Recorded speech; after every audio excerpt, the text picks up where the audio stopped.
overhead kick, and what a goal it was! Stewart makes it 1-1. And it is a gorgeous little chip. This could well be the moment. Yeah. It is the moment.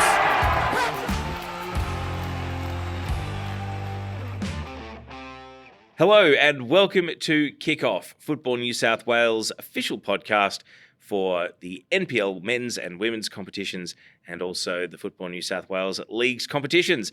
My name's Pellizzeri, joined by my co-host Maeve Sparrow. Maeve, we are here to wrap up the season that was 2025 and take a look ahead to what's coming up over summer, but it's great to see you. No, it's great to see you too. What a season it's been. It's been a little while since we've been in the studio recording a podcast, but it's amazing to be back and some great football has taken place since then. Certainly, and all the formalities of the end of a regular winter season and just your general feeling on 2025. I think it's been a breakout season for you.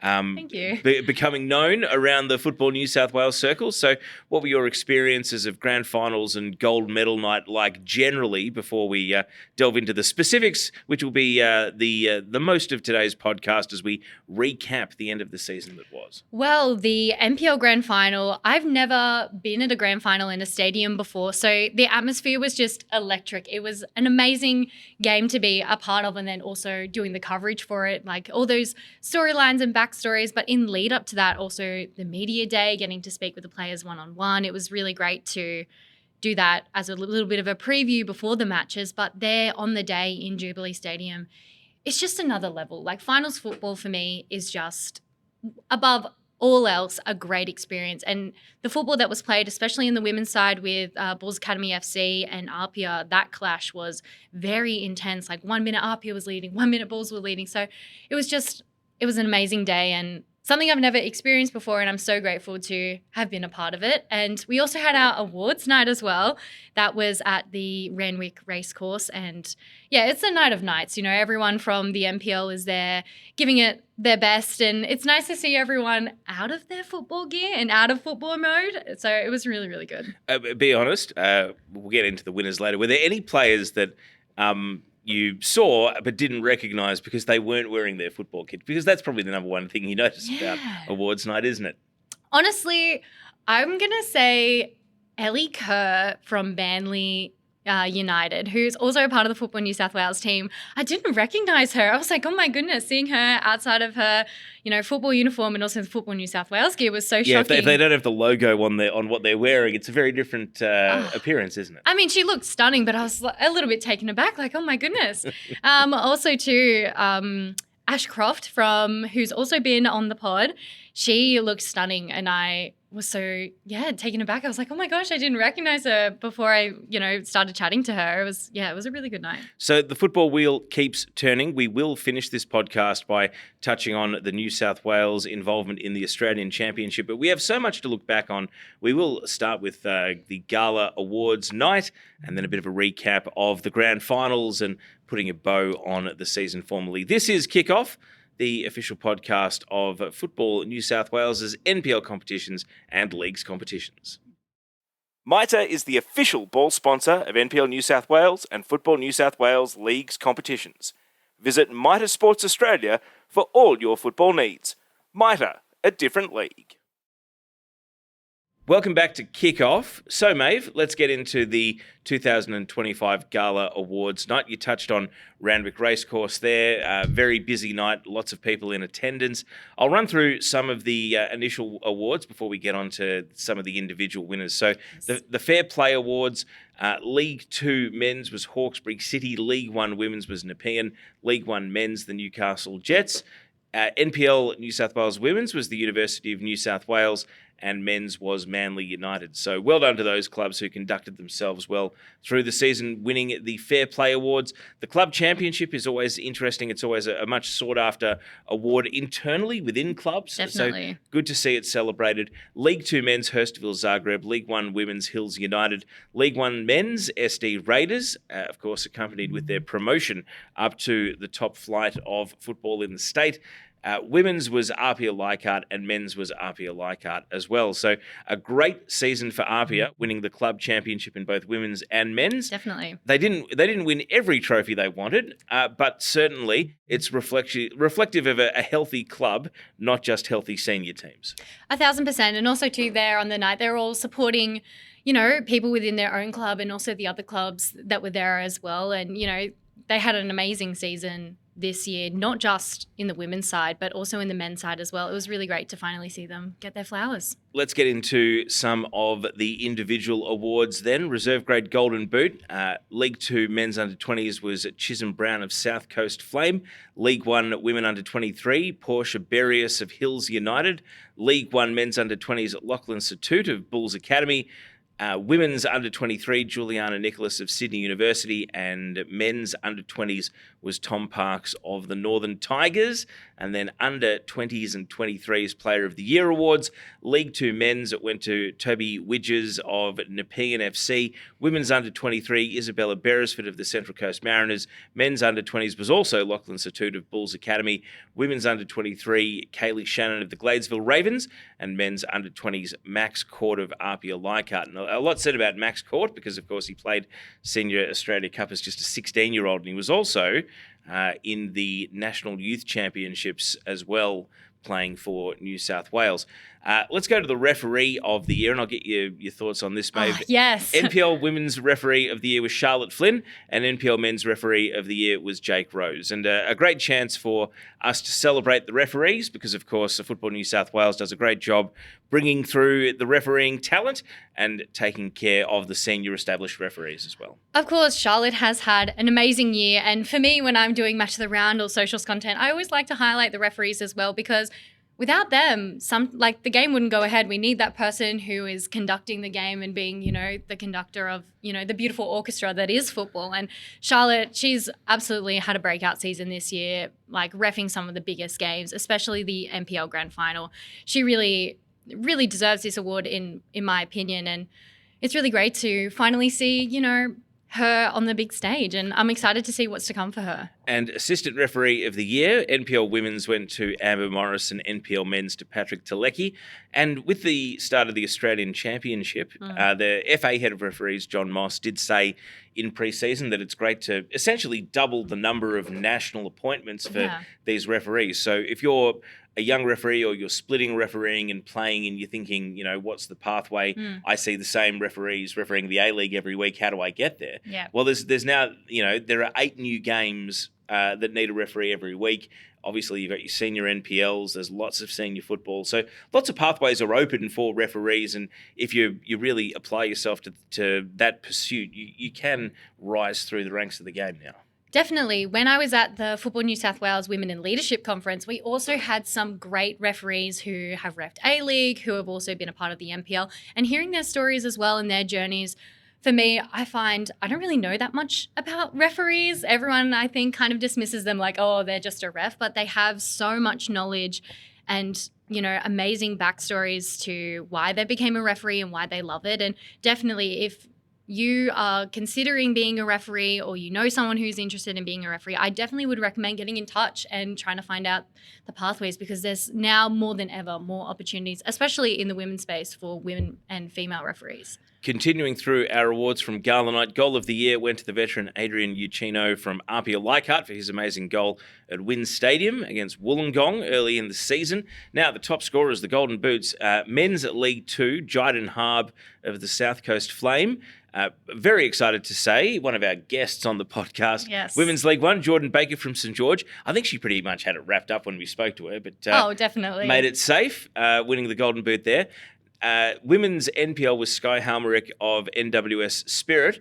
And then the League One and the men's NPL Golden Boot winners have already found new clubs because Kai Denton of the Northern Tigers, who won League One, has already joined NWS Spirit. Yep. And then the men's Golden Boot, Alec Urashevsky of Rockdale Linden, has committed to Bankstown City next season. So you score a lot of goals, you get a lot of interest, and a couple of those players on the move. And Alec Urashevsky, probably there might be an argument, but I would probably say the biggest off-season transfer going from Rockdale to Bankstown. Yes.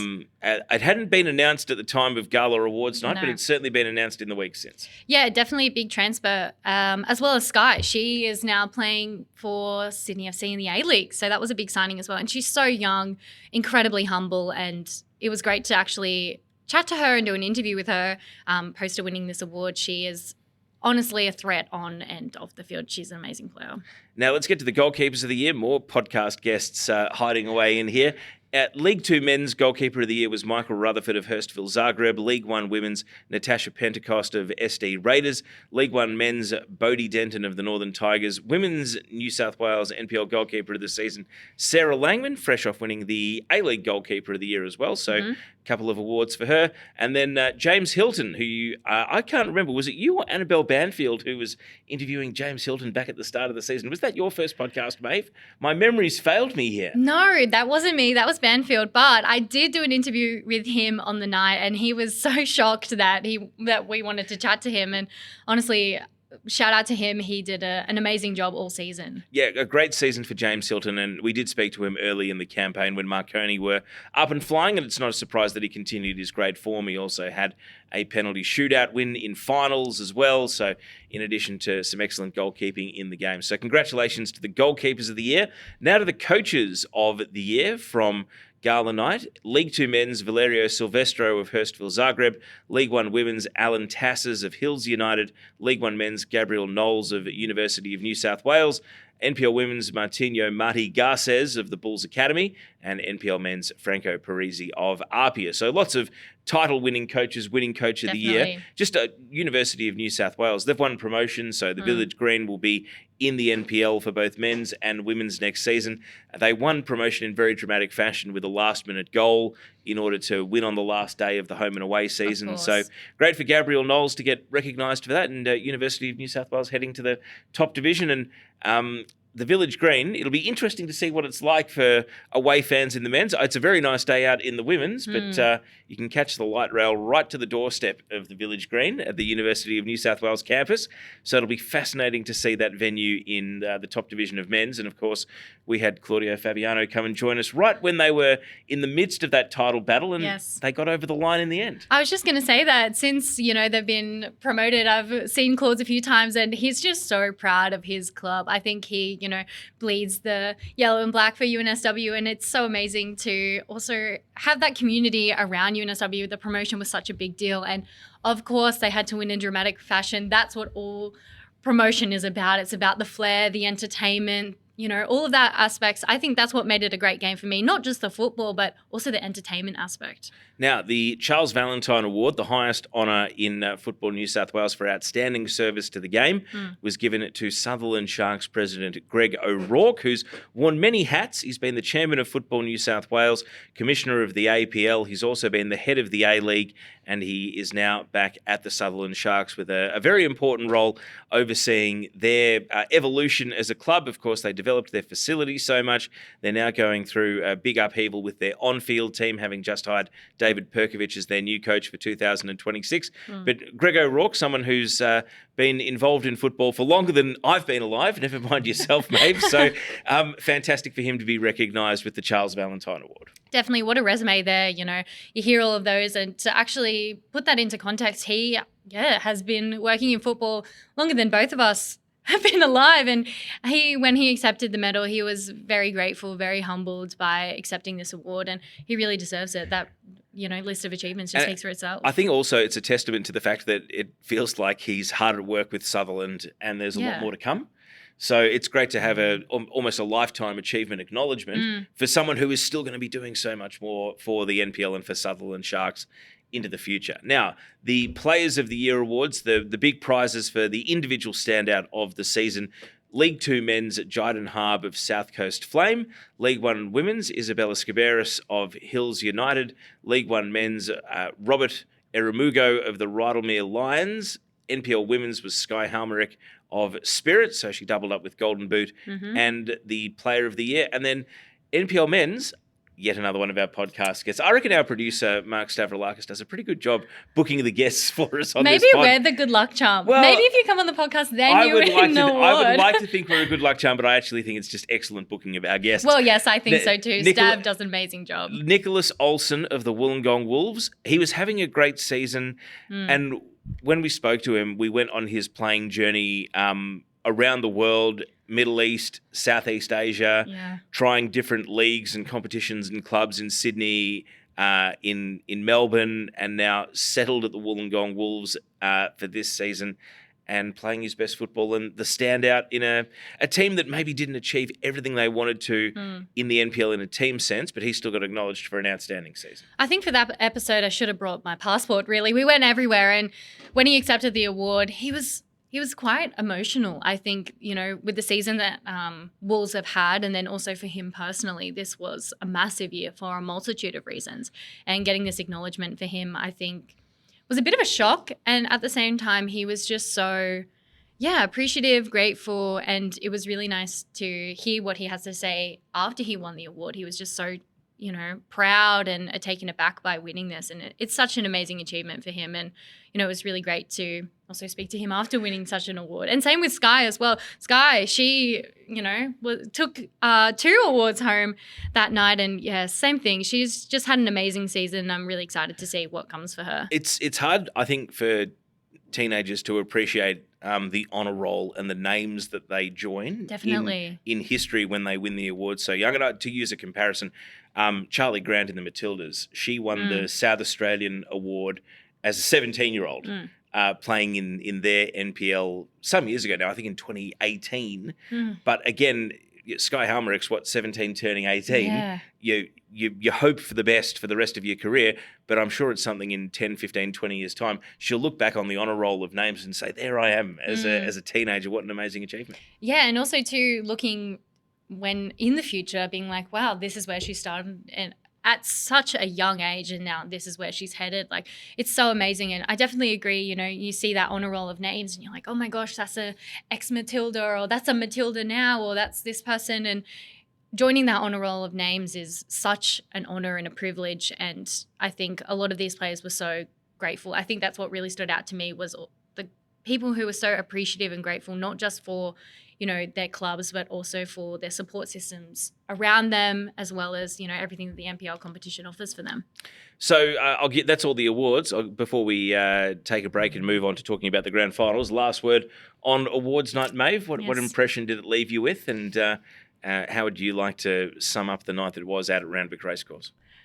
It was a beautiful night. It's Football New South Wales Night of Nights. It was great to have everyone from the NPL there. Thank you so much to the Football New South Wales team who put it all together. They put so much time, energy and effort to making the night smoothly. We also had our MC, Tara Rushton. It was amazing to have her, and her knowledge of football as well, of the NPL competition, was amazing. And if I was going to sum it up in 3 words, I would say that it was awe-inspiring. Well, that's 2. You got 1 left. I know.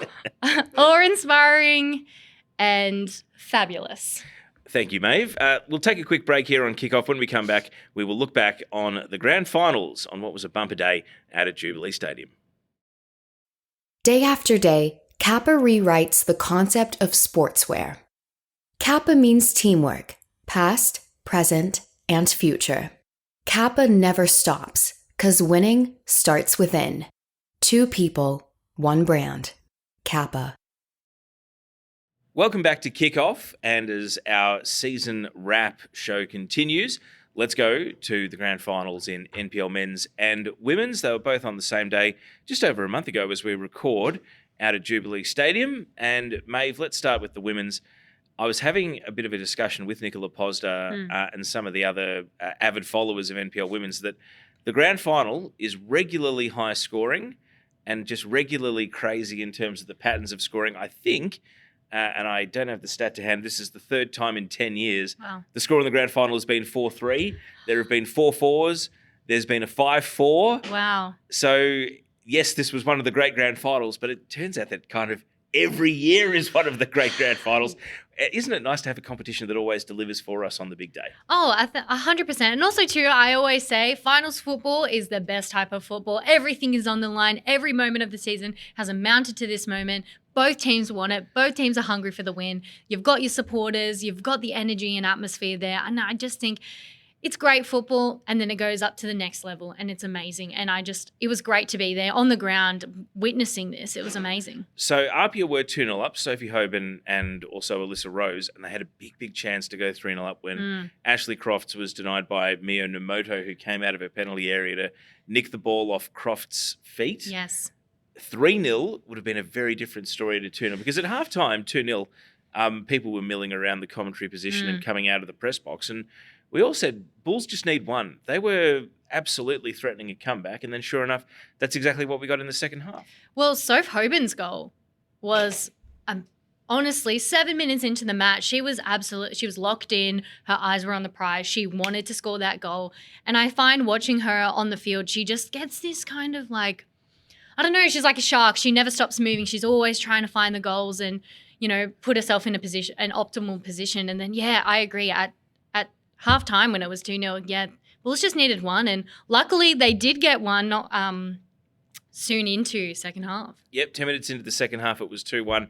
And then with 15 minutes to go, a second penalty of the game, Claudia Valletta made it 2-2. Good crowd. I've got to say the Bulls brought a lot of fans. Apia had a big following because their men's and their women's were in both finals. So pretty much everyone was there supporting the club on that day. And then in extra time, we had another exchange of goals. Apia back in front, Bulls level.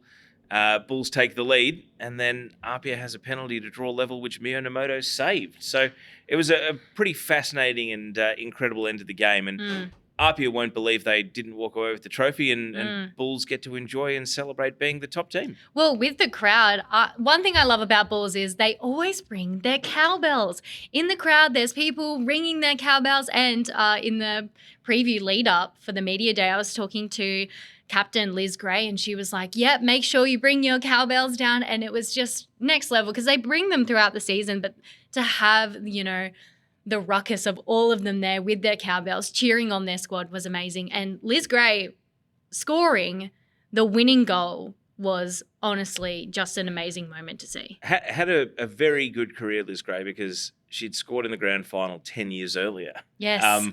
In the game that was the 5-4. So player of the match, and it's funny, Teresa Polias and I were commentating the game and the texts were flying around, who's your player of the match? I don't think we got a vote. I think we were just kind of... People just wanted to hear your opinion, of course. Second opinion to help assist the decision. And Teresa was giving it to Isabella Coco de Scipio. I think I was giving it to Ivani Prakash at that point. Wow. It was one of those games where you kind of couldn't choose wrong because almost every player had a moment and so many players put their hand up in the game. But what was your final impression of the women's grand final? Oh, I'm kind of a little bit lost for words. I've never experienced a game of football like that. Even though I've been covering the NPL just for half a season, I've never experienced that level of atmosphere, also from the players as well. And for Bulls coach Marty, I was here doing match of the round for their last game before they headed into the championship and Marty was very humble. He was very much like, well, we're here to win. We're here. We know what we're doing. We want it really bad. And I think having that attitude going into the grand final really set them apart. Not that Apia didn't want it or not that they didn't try their best, but I think Bulls they had the storylines there and the players definitely wanted it. But Teresa, I just want to come back to that. She played her last game for Sydney FC at Jubilee Stadium. So I got to chat to her for socials and she was like, it's bringing back a lot of memories. And it was really good. They weren't happy memories. They lost that grand final. I know, but still just, the nostalgia as well as being there and being on the pitch. I think she provided a great, aspect to the commentary. And so did you. I listened back to the commentary. It was amazing. You did an awesome job. Just on the Bulls players, at the time of recording, I don't know when the Mariners are going to announce this, but basically half the Bulls team is going to Central Coast for the A-League season. So well deserved. So I won't say which players, But some of them are breakthrough players that have never played in the league before.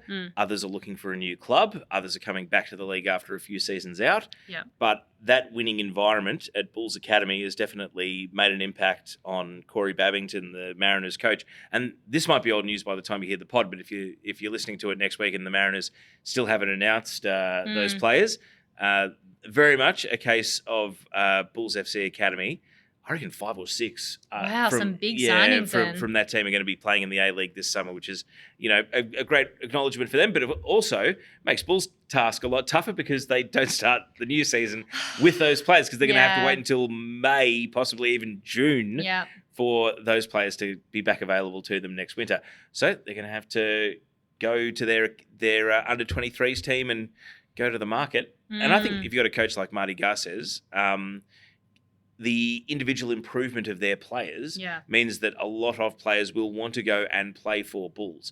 And once they see how many of these Bulls players step up into the A-League Women's, especially the ones that have never been to that level before, I think there's going to be no shortage of people knocking on the door saying, hey, I want to come and play for you. Yeah. You're a club that's going to improve me as a player. So great incentive. And as for Apia, the defeated team, they'll go again. They'll find a way. Oh, for sure. Their climb to the summit of women's football in New South Wales is not yet done. They have won the club championship. They have won the premiership. They have won multiple Sapphire Cups. Yes, cleaned up also at the awards night too. They just need the grand final, that one last piece of silverware. Maybe next year will be there. Maybe. You never know. I think Apia, they've definitely, they've got a rhythm and it's coming up for them maybe next year. Who knows? But I think also too as well, although that they didn't secure the championship, like you said, they've got so much silverware in their clubhouse at the moment. I definitely think they're looking forward to next season and for what's to come. Let's go to the men's grand final. More than 5,000 fans in the end. Majority Rockdale, but ultimately I think Rockdale left them a little bit frustrated and disappointed because a 2-1 win for Apia Leichhardt. Sega Kambiashi scored the opening goal.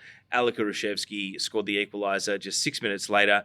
Second half was drifting when Dredon Kelly, the Canadian centre-back, popped up. He scored in the semi-final and the final, so he had a fantastic final series, Dredon Kelly. And ultimately, that goal proved the winner. And Rockdale did not create a great deal trying to get back into the game. It was a bit of a frustrating night.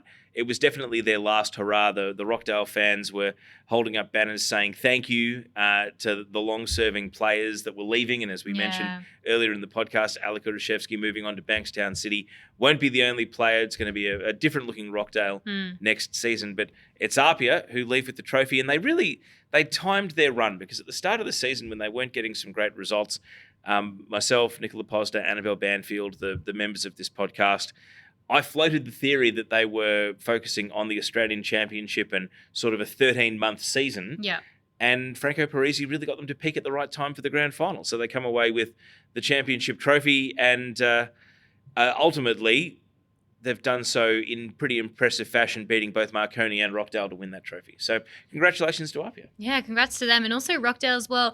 I've heard so much about Euro. I've never actually witnessed him on the field in person. And to see him score that goal literally 6 minutes after, he was an absolute threat. I've heard so much about him. I've watched him on the live stream, but to actually see him work his magic in the flesh was amazing. What did you think about being there on the day? Look, I felt the frustrations of Rockdale as well. Oh, for sure. 2 goals in the first 25 minutes. This game was, I think the issue was, other than the 2 goals, they kind of didn't reflect the pattern of the game in terms of attacking and build-up. They really both came out of nothing. Kambayashi's was a great bit of skill. I think Apia switched off mentally in defence for the equaliser, and it bore a lot of similarities to when in the semi-final, when Marconi and Apia were 0-0, Marconi had 2 massive chances to open the scoring and didn't take them, whereas Rockdale did take their chance and got the equaliser and it's game right back on. But they just didn't create in the second half. Apia were able to stifle them in midfield, prevent any supply going into the attack. Michael Kuta was man of the match, and again, I think it was a very even spread of contributors, and Kuta recognised for, keeping the Apia defence tight. Other than that one lapse in the first half, I think that they didn't really need to turn to the bench. They made 3 subs. They were all after the 80th minute. The 11 that was picked by Franco Parisi really did the job, and I think it was a triumph of coaching to overcome a number of the setbacks that they did suffer early in the season to leave as champions. And it's no surprise to see the Blue Bloods all at the pointy end of the season. Yeah. You know, Sydney United, Marconi, Apia, Rockdale. But Spirit were in there, and I think there could be some threatening of a changing of the guard. We know that the ex-NSL clubs, the household names, the teams that have built great reputations. I just wonder, was Spirit's presence in the final series indicative of maybe a changing of the guard, or maybe just a challenging of the establishment, that we might get more irregular teams gate crashing the business end of the season? Because I think if you were to look at this year's top 6, I think there are already a couple of candidates to potentially slide out of the finals next season, given the losses they may incur and some of the transfer activity that's going on below them from the ambitious clubs that are coming. So don't get used to the idea, certainly don't get used to the idea of a Rockdale Apia grand final for 2026. I don't think we'll be getting that pairing again next season. No, I don't think so either. And I definitely agree with what you're saying about Spirit. It's nice to see those clubs who aren't the, legacy clubs, coming through and really making a name for themselves. Like, sure, everyone knows Spirit and they've got a reputation, but when they're creeping up into that kind of finals football area, and it's really good to see that. I definitely agree. Who would you pick for your player of the match of the Mets Grand Final? Gee, that's a big question, I know. Yeah. Look, no, I'm gonna back the decision to go with Cooter. I mean, Cambo actually had a great moment. I think in any given game Sayer plays, you recognise him as the best player on the pitch. But it's about the 90 minutes. And I do think this was about organisation and discipline from Apia. Yeah. Once they had the lead, they weren't giving it up. I think it was a good call. If you were going to sum up the, NPL Grand Final day at Jubilee Stadium in 3 words, I have to do my signature thing, what would you say? A great success. I think the crowd made it. I know some people like Combank. I personally like trying to fill as great a percentage of the stadium as possible. I've always liked Cup Final and Grand Final days at Leichhardt Oval for the same reason. Yeah.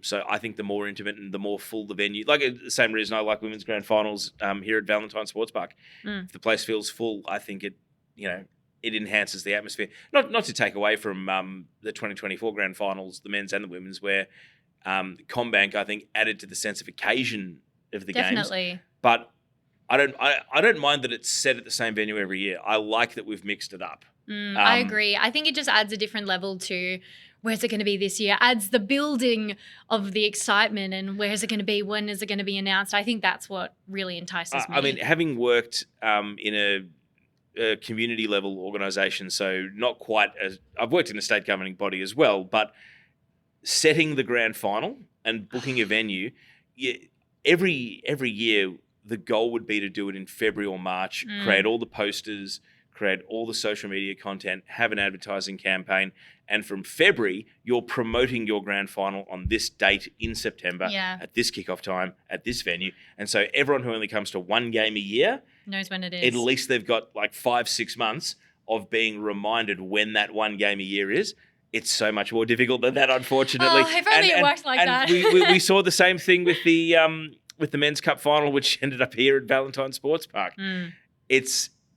Sadly, it is not as cut and dry of being able to, like the NRL Grand Final or the AFL Grand Final, saying in October or November of the year before, all right, last Saturday in September, it's going to be at the MCG. I wish it was that simple for us, because I wish we all. I think we all wish that. I think having 6 months to be able to promote that one day, you never know whether it's 25, 30%.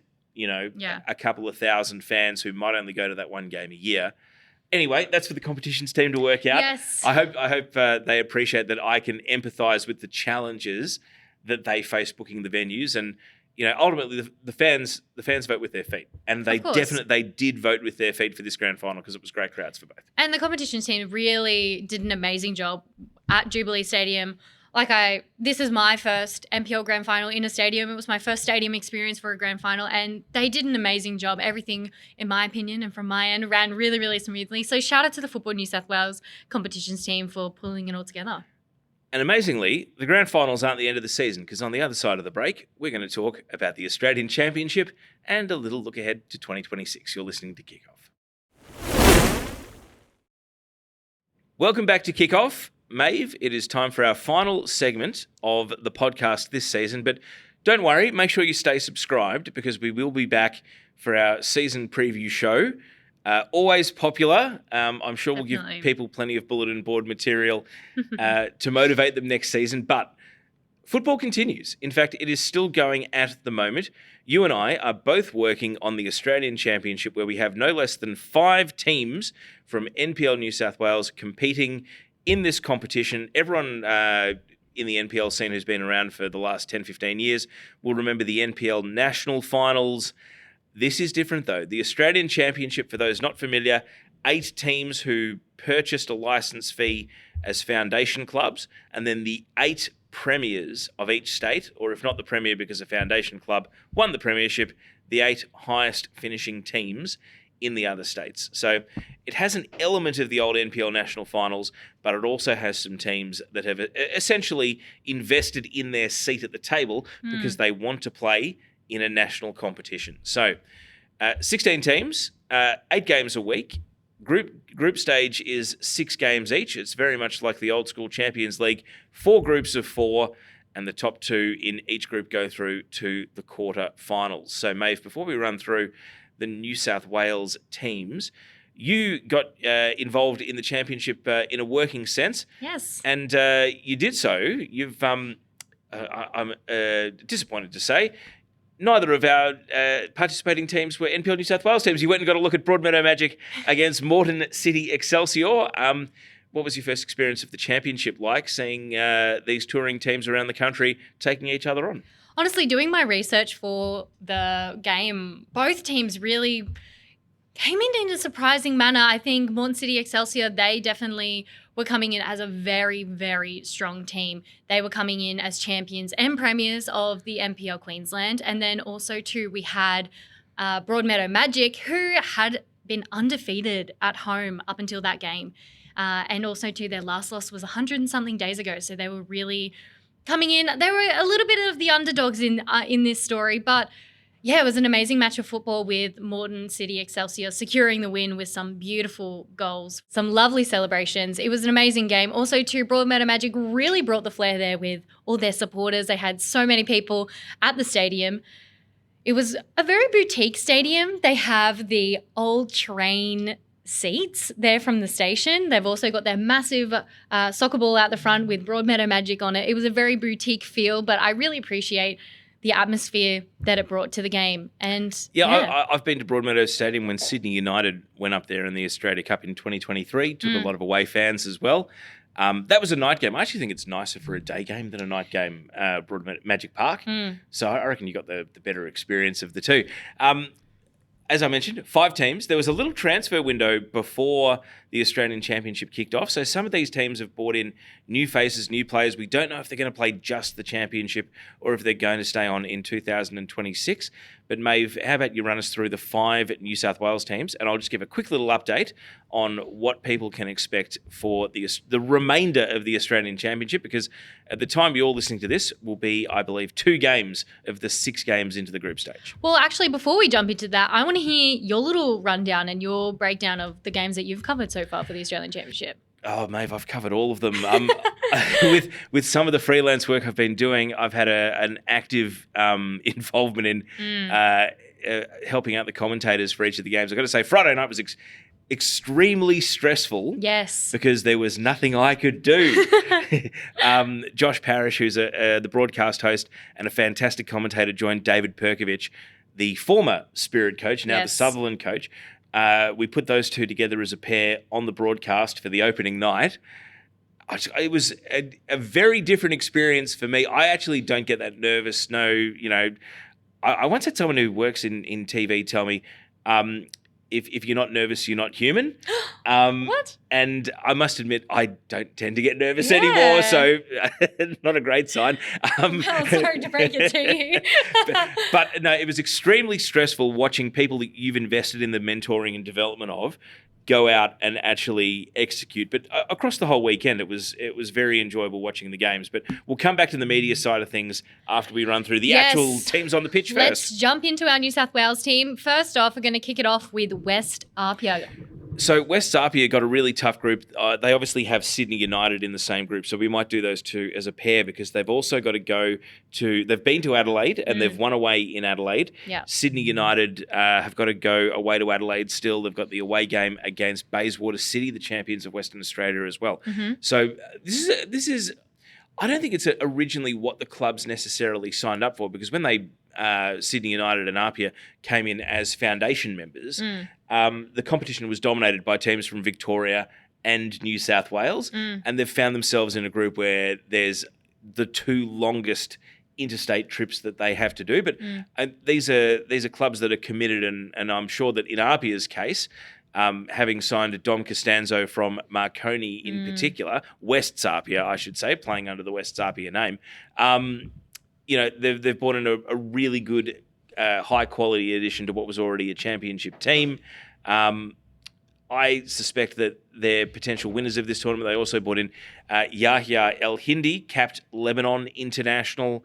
They've still got Saya Kambiashi and Draydon Kelly, Patrick Flotman, who they signed during the course of the season. So they've got a really good quality team up here. They're definitely contenders. Sydney United, bit different looking because there is no Adrian Vlastelica, post-season injury and surgery, and wouldn't have been back in time to take part in the championship.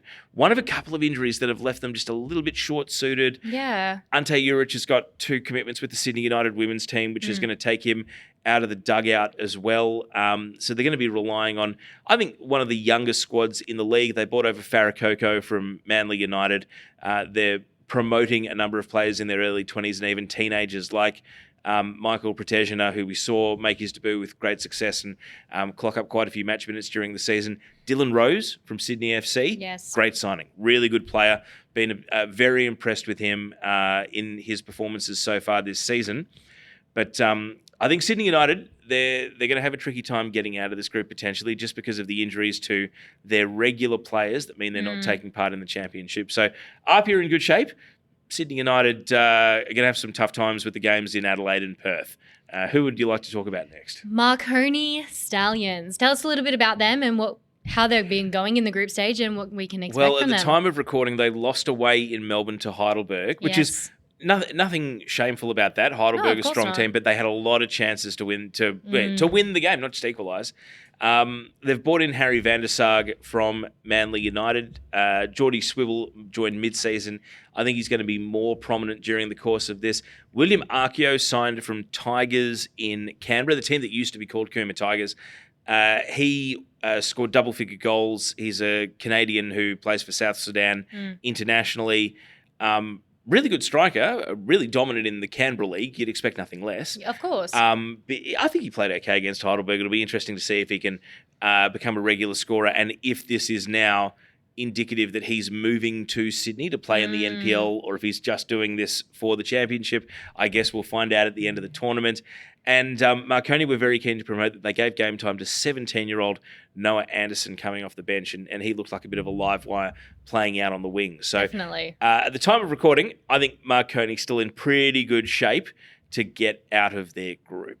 Yes, and now we're moving on to Wollongong Wolves. Now, Wollongong's got a very different looking team to the one they had during NPL season. I noticed that when I saw their team sheet, I was like, some of these names that I don't really recognise within the Wollongong Wolves context. Well, Tate Russell, after the the hibernation of Western United, has come in. Isaac Danzo has joined from Rockdale Linden, one of the best players in the league, so pretty handy pick up there. And also Kazuya Yamamura, who went around the world basically, scoring that goal from the halfway line down in Tasmania. So Wollongong got a win on the opening day against South Hobart. They're in a potentially challenging group, which I think they can get out of.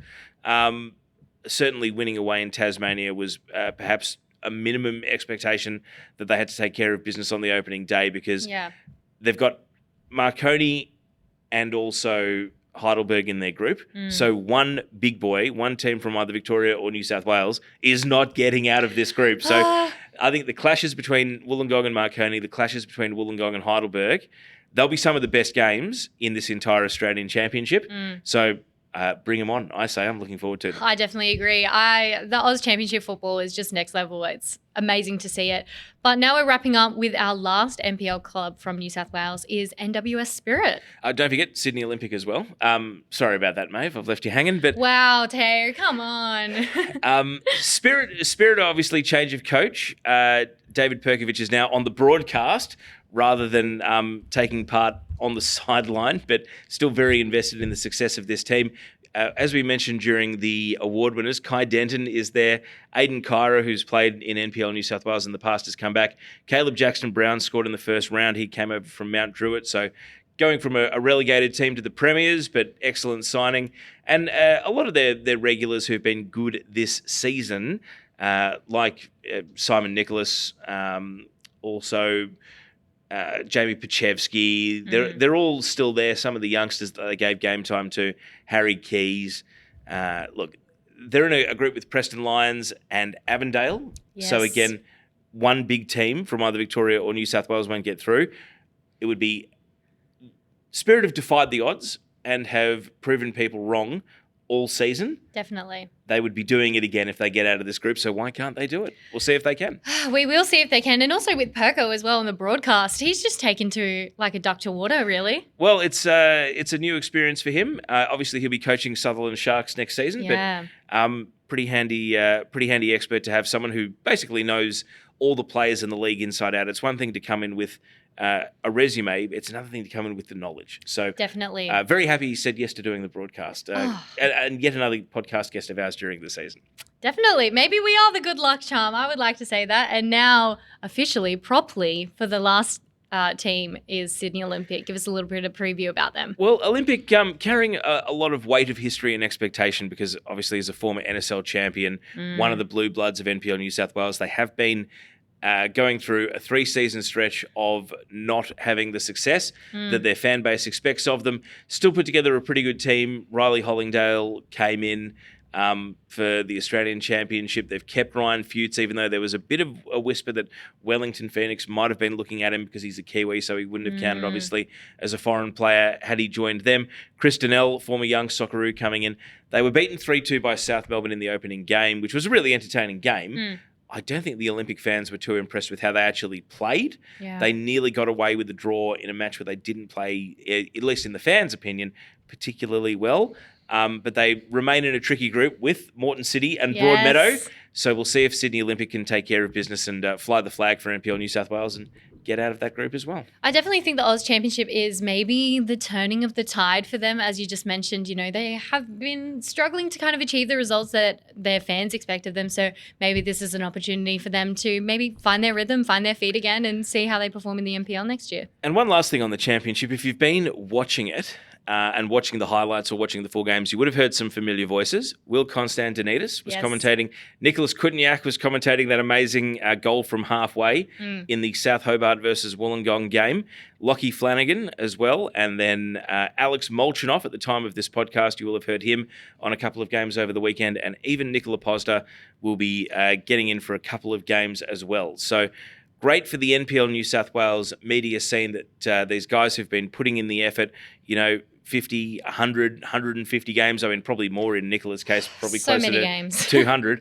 That this competition exists and has given them the chance to show their knowledge. And I think one of the reasons that they've come in on the broadcast is it's not so much about time served, it's about the skill that they've shown in communicating their knowledge to the audience and sharing their passion for NPL level football to the audience to kind of introduce a lot of people who wouldn't have given NPL football a look a chance at this Australian Championship. And from a Football New South Wales and an NPL New South Wales perspective, you can only hope that the relationship that new viewers make with the Australian Championship here motivates them to follow these teams through next winter. Yes. And follow, you know, who's going to qualify for the Australian Championship, how are the foundation clubs going in their respective leagues, hopefully that has a flow-on effect that brings more eyeballs and attention and, who knows, sponsorship, crowds, commercial interest to the NPL level. So, Maeve, it's been it's only early days, but hopefully Yes. the positive momentum and the real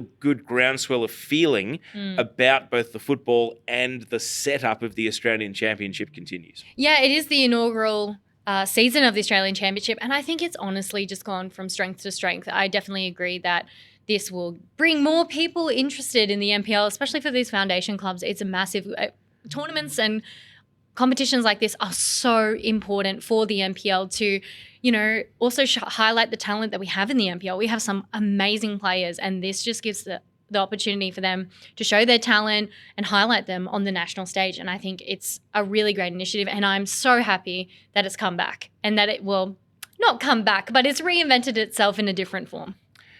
So, Maeve, that's it for kickoff this season. Yes, thank you so much for having me and being my co-host. I really appreciate it. Just at a personal level, when Annabelle Banfield told us that she was disappearing off to US college for 6 months, I was genuinely concerned for the future of this podcast. Oh, no. You have stepped in and done a marvellous job. Thank you so much. And thank you for taking like a duck to water with such enthusiasm to the NPL scene. You'll look back on this season and appreciate in years to come how you built your base of knowledge and the things you know. And there's always something. The NPL regularly surprises people who've been involved in it for 20, 30, 40, 50 years.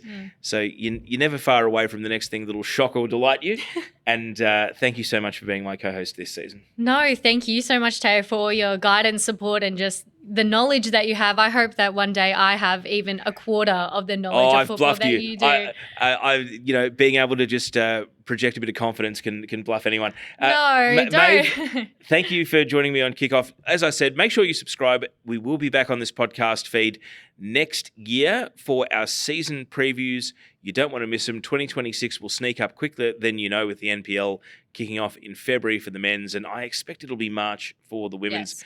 But stay across the Football New South Wales website, also the NPL New South Wales social pages. On behalf of Annabelle Banfield, Nicola Posner, Maeve Sparrow, Mark Stavroulakis and the Football New South Wales media team, my name's Teo Pellizzeri. Thank you for season 2025 on Kickoff. We will see you in the new year. Thank you. The overhead kick, and what a goal it was! Stewart makes it 1-1. And it is a gorgeous little chip. This could well be the moment. It is the moment.